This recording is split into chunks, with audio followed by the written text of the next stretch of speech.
Hi namaste అండి. నేను మీ Shweta. Welcome to my YouTube channel అమ్మాయి గారి వంటలు.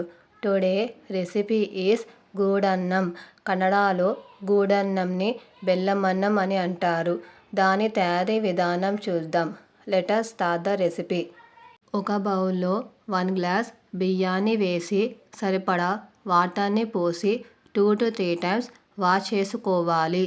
నీళ్ళన్నీ వంపేసుకున్న బియ్యంలో సరిపడా వాటర్ని పోసి హాఫ్ అన్ అవర్ సోక్ చేసుకోవాలి. ఒక గిన్నెలో హాఫ్ అన్ అవర్ నానబెట్టుకొని నీళ్ళన్నీ వంపేసుకున్న బియ్యానికి 4 గ్లాసుల వాటర్ని పోసి అన్నాన్ని ఉడకనివ్వాలి. గూడన్నాన్ని కన్నడీకులు బ్యాలు వేయకుండా అన్నంతో మాత్రమే చేస్తారు. ఇక్కడ ఒక గ్లాస్ బియ్యానికి 4 గ్లాసుల వాటర్ తీసుకోవాలి. అప్పుడే అన్నం పర్ఫెక్ట్గా ఉడుకుతుంది. 10 to 15 మినిట్స్ తర్వాత అన్నం ఉడికిందో లేదో చెక్ చేసుకోవాలి. చూడండి అన్నం ఎంత చక్కగా ఉడికిందో.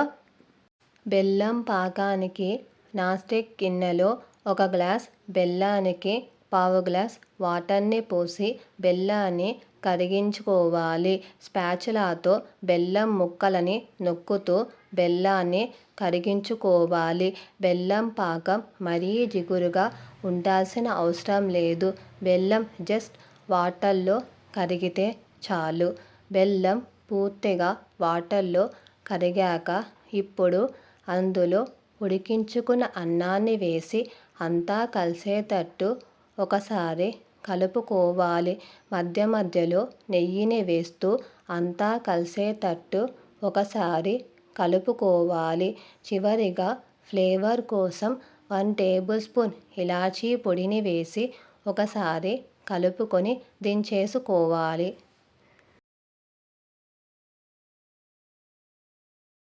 పోపు గిన్నెలో 2 టేబుల్ స్పూన్ నెయ్యి వేసుకోవాలి. నెయ్యి హీట్ అవ్వగానే జీడిపప్పు పలుకులను వేసి నేతిలో వేయించుకోవాలి. ఇవి లైట్గా కలర్ చేంజ్ అవ్వగానే ఒక ప్లేట్లోకి ట్రాన్స్ఫర్ చేసుకోవాలి. అదే నేతిలో ద్రాక్షని వేసి వేయించుకోవాలి. అవి వేగగానే ఒక ప్లేట్లోకి ట్రాన్స్ఫర్ చేసుకోవాలి. నేతిలో వేయించుకున్న జీడిపప్పు ద్రాక్షలని బెల్లమన్నంలో వేసి కలుపుకోవాలి. నవరాత్రి రోజు ఇలా గూడన్నాన్ని చేసి అమ్మవారికి నైవేద్యంగా సమర్పించండి. గూడన్నాన్ని ఒక బౌల్లో సర్వ్ చేసుకోవాలి. మీకు ఈ రెసిపీ నచ్చితే ఒక లైక్ అలాగే షేర్ చేసి మరిన్ని వీడియోస్ కోసం ఛానల్ని సబ్స్క్రైబ్ చేసుకొని వీలైతే రెసిపీని ట్రై చేసి ఫీడ్బ్యాక్ రూపంలో నాకు కమెంట్ చేయడం మాత్రం మర్చిపోకండి.